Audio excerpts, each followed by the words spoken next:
আসসালামু আলাইকুম। জাগ্রত মনুষ্যত্ব পেজের পক্ষ থেকে আজকে ইসলামিক প্রশ্নোত্তরের জন্য আমরা আমাদের প্রতিযোগী পেয়ে গেছি। সরাসরি আমরা আমাদের প্রতিযোগীর কাছে চলে যাচ্ছি। আসসালামু আলাইকুম। ওয়ালাইকুম সালাম। মামা কেমন আছেন?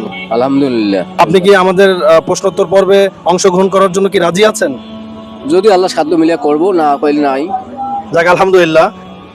মামার জন্য আমাদের পেজের পক্ষ থেকে প্রথম প্রশ্ন, উম্মতের মধ্যে সর্বপ্রথম কোন উম্মাদ জান্নাতে যাবে? আগে তো জান্নাতে যাবে ওমর ফারুক। ভাইবা বলেন। আগে ওমর ফারুক যাবে। আমরা কি নেব আপনার প্রশ্নের উত্তর? এটা এটাই মামা আমাদের প্রশ্নের উত্তর দিয়েছে, সর্বপ্রথম উম্মতের মধ্যে হযরত ওমর ফারুক রাদিয়াল্লাহু আনহু আগে জান্নাতে যাবে। কিন্তু না, আমরা দুঃখিত, মামার প্রথম প্রশ্নের উত্তরটি সঠিক হয়নি।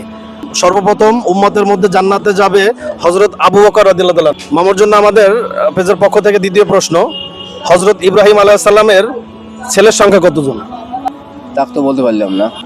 মামা আমাদের দ্বিতীয় প্রশ্নের উত্তরটি বলতে পারলেন না।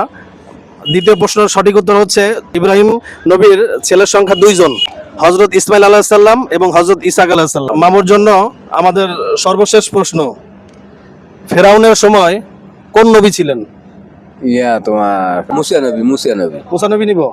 যাক আলহামদুলিল্লাহ, মামুর তৃতীয় প্রশ্নের উত্তরটি সঠিক হয়েছে।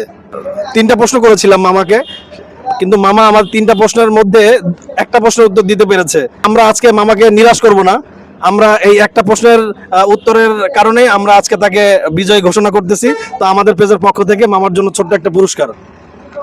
মামা, এটা আপনার জন্য। আলহামদুলিল্লাহ। আমাদের সবার জন্য দোয়া করবেন ইনশাল্লাহ। ইনশাআল্লাহ। আলহামদুলিল্লাহ। এই যে আমরা যে প্রশ্নোত্তর পর্ব করলাম, এটা আপনার কেমন লাগলো? খুব ভালো লাগলো, ইসলামের পক্ষে খুব ভালো। এই যে পুরস্কারটা পেয়ে আপনার কেমন লাগতেছে? খুশি লাগতেছে। ভালো লাগতেছে? ভালো। তো আমাদের সবার জন্য দোয়া করবেন ইনশাল্লাহ। আলহামদুলিল্লাহ। আমরা আপনার জন্য দোয়া করি।